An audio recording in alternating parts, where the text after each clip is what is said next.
welcome back to Storm's Playbook. Today, I'm bringing to you episode 3, which is on Bottom Tree Sentinel and Armamentarium. Bottom Tree Sentinel and Armamentarium is a build I love to use in trials and any team-based mode, honestly, just because of the amount of utility, amount of tools, and amount of things you really bring to the table for your team. This is a build that honestly I recommend to anyone, and it's a great counter, a great support, a great just build overall. And we're gonna go into it real quick. But first, let's talk about Armamentarium, which is the big focus of this build. So Armamentarium is an exotic that has existed since D1, and it's quite simple. You gain an additional grenade charge. That's like pretty amazing, honestly, in a game like this where your nades and your abilities do, so much, honestly. And getting two of those is a big deal. And I honestly think this is worthy of taking your exotic slot, even sometimes over, Dune Marchers or over 1-8 Mask or over, anything else really. Even Satans, which is something that's super useful in trials. But let's talk about why it's so useful. And by doing that, we're going to talk about that through why it's so useful through the actual build itself, the subclass. So, Sentinel obviously has these three nades right here, as any other subclass, but the difference is these nades are a little different. They're not really the most offensive type. They're more support, zone control even. And for the sake of this build, we're going to be talking about Void Wall and Suppressor Grenades. We're not going to be talking about Magnetic, just because it's not really the exact nade I would put into this build. But if you guys have gameplay of you guys using this nade and it works out for you, let me know in the comments, send me a clip or something on PSN chat or Discord. But for now, we're going to be talking about suppressor grenades and void orb grenades. So, let's talk about trials real quick. Let's talk about how this would function. So, a void orb grenade is basically this. Just a wall of fire, a purple fire, right? So it's not the biggest nade, it's not the biggest AoE or anything, but it's good for zoning off areas, closing off doors, closing off exits, and say the enemy were to touch it, they're going to start burning alive quite quickly. This thing does a lot of damage very quickly. But the main use of this is honestly zoning off and getting enemies cornered to the point where if they were to move, they had to touch the fire and they'll have to burn. If they have to jump over, they're at a disadvantage because they're in the air. And obviously, when you're in the air, your inner accuracy is nowhere as good as being on the ground shooting. So this is great. And getting two of these is an even bigger thing. But let's talk about trials a little more. So the reason why I'm recommending these two nades is for a very specific reason. So in trials, as you know, there's rounds, right? In the early rounds, there's no supers, right? There's not really much to suppress. Now you can make a case to run suppressors the whole like match, right? That's completely fine. But there's a reason why I run both nades in one match. So at the beginning, I usually like to use these void walls to get these early picks, zone off certain players, zone off certain areas, so we can get that pick easier. When it's the later rounds, I like to switch on suppressor grenades. Suppressor grenades are great. You guys know them from D1. If you don't know them, well, it's basically an explosive grenade that suppresses. So what does suppressing mean? So if in case you don't know what suppressing is, it's just basically stopping the enemy from being able to double jump, use any of their abilities, and they're not able to pop a super, they're not able to do anything like that. This is huge. So in the later rounds when there's super, you're going to have two of these suppressor grenades because of our wonderful exotic here, Armamentarium, and it just gives you that chance to suppress them. Now, that's not the only thing you can do with this build in terms of suppressing. Let's talk about Shield Bash real quick. Shield Bash, just like the other trees for Titan, every other subclass has a sort of shoulder charge. So Striker has the Seismic Strike, Hammers has their Hammer Strike, and then of course we all know and hate Behemoth with their lovely Shiver Strike that is basically them going Sonic speed, which is just unnatural, and I'm not sure why it's even allowed, but it is what it is. But I honestly prefer Shield Bash over all of those for one reason. It suppresses as well. So when you suppress, when you Shield Bash, you can actually suppress a regular Guardian, and you can also suppress an actual like Guardian in a super. So that's a big deal. I have clips of me actually suppressing like Behemoth Titans, roaming Warlocks. This thing has a quite useful perk that people have been sleeping on for a very long time.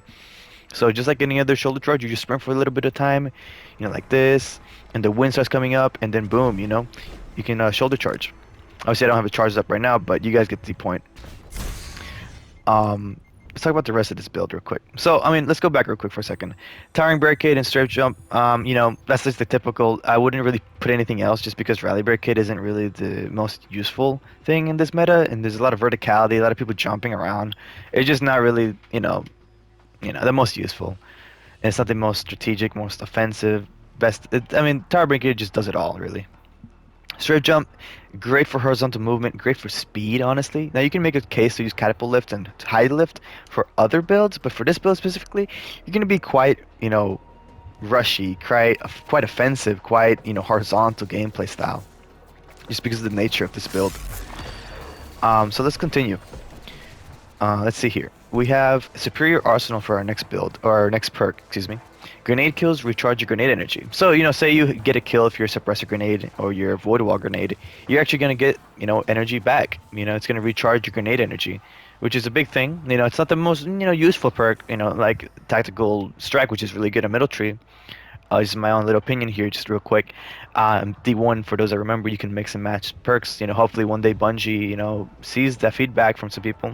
I think I'm not the only one that wants this, but some of us wants to mix and match some of these perks because honestly, I would rather have like tactical strike on this even, or rallying force.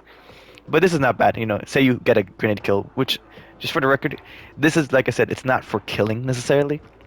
It's for zoning, suppressing, just creating kind of like blockades for the enemy, where it makes it easy for you to kill them as a team or for your teammates. Get it set up for your teammates, or just so you can just kill them with your guns.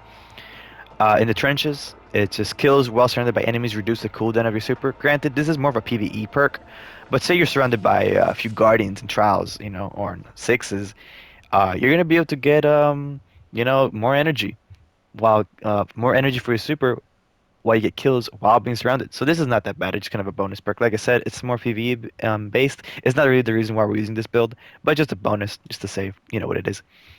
And last but definitely not least for this subclass, the super.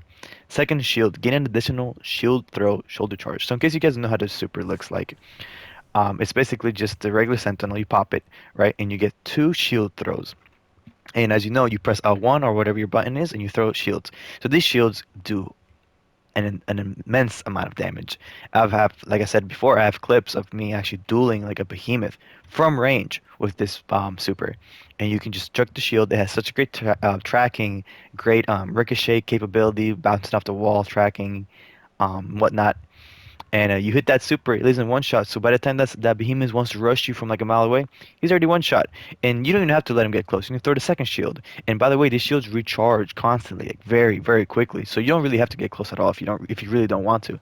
But if you do, you can, because your melee damage, it's just you swiping the shield, and there's like a combo, kind of like Arc Staff. You guys have got to know that combo where you do R1, R1, R2, where you do light, light, heavy. This one is you gotta just do 3 lights and it does a combo automatically. So it's swipe, swipe, and then big bash. A good strategy I recommend is shielding into a wall, and basically shield, and then finally for the final hit, you do the big hit around the corner. So you fly around the corner already bashing someone. You don't have to kind of like worry about closing the gap. You can just wait for them to come to you and just you already swipe into the wall, revving up that combo. So by the time they're in, boom, you just get the big shield bash, leave them one shot, maybe even kill them. So it's big, big, big damage right there. One more thing about the super, don't forget you can also press L2 and you can shield yourself. So say, they're coming at you with Vorpal, Foul Winters, whatever it is, big damage weapons, big damage anything. Boom, shield yourself real quick. Boom, you just block the shot. Now you can swipe real quick, R1. I mean, the super just honestly top tier, and I'm surprised most people don't use it. I've been running trials while using this subclass specifically, for the past like good month maybe, weeks. Multiple cards, flawlesses on multiple of those, multiple flaws every week in this build. And Armamentarium just works for anything, and this is just a great build overall. It does so much for you, and it gives you a lot of range, in terms of play style. You're not forced to play one way. You are allowed to play, and you have the free capability to play long range, close range, zone control support, offensive. Like, it's just a great subclass. In terms of stats, my stats here are not the best. I'm still working on it. But I would definitely recommend maybe like 80 recovery minimum. That's kind of like the sweet spot for me at least. Get that discipline up as much as you can, and the strength kind of works for itself. you run that Radiant Light. If you don't have Radiant Light, unfortunate, try to get it honestly because it's really good. Powerful friends gives you that mobility, just bonus. Intellect, it's trials. 50 intellect's kind of low honestly in today's standard. So, it's gonna be kind of hard honestly because Titans have a lot of stats you gotta worry about. It's 5 stats really. All of these matter when you're on a Titan. Mobility, no one cares about mobility on a Titan because at the end of the day, you're a strafing Titan. You're not worried about that sort of thing since you're gonna be in the air. You're gonna be like moving around like if you jump most of the time. But yeah. Just to not to conclude necessarily, but like let's talk about something else here. Our weapons. So I have something pretty really useful here, honestly. True Prophecy and Retold. So why these two guns, right? It's kind of random. Not really, actually. So I actually have a special perk on both of these in case you guys haven't noticed already. If you guys can guess what it is, it's Demolitionist, right? Demolitionist, as you guys may know, kills with this weapon generate grenade energy. And also, activating grenade ability reloads this weapon from reserves. So, this just adds on to that. Getting kills any of your weapons is literally giving you more grenade energy, more suppressors, more void walls, more of all of that, you know? And I also want to talk about one more thing about the super that I almost forgot. So when you pop your super and you throw your shield at a regular enemy, watch this. See how it ricochets off one enemy? It tracks automatically. So that happens quite perfectly in trials, honestly. It tracks onto one enemy and just bounces off to the next one and then to the third one even. Look at that, it just tracks off the floor perfectly. It's such a good super, honestly, overall. But in terms of heavy, you can use whatever you want. I mean, heavy's, unfortunately, I mean, it depends on the way you look at it. Heavy, there's not really enough of it. In my opinion, I do wish there's a little more heavy in the game. Maybe in sixes at least, because heavy's fun and we don't really get to use it. And it's honestly feels cool to use it in like sixes. Maybe not trials, obviously, because trials is supposed to be competitive. But other than that, that's gonna conclude this build. I recommend y'all honestly go ahead and try out this build. Let me know what you guys think. Let me know if there's anything you would change, add, remove, anything like that. I'm welcome to any constructive criticism as well. This is my third commentary video, so you guys let me know if you guys want to see something different, if you expect something different, or I could improve in something, do less of something. I appreciate it all. But yeah, that's gonna conclude today's video. Hope you guys enjoyed, and let me know what you guys think of this build once you go use it.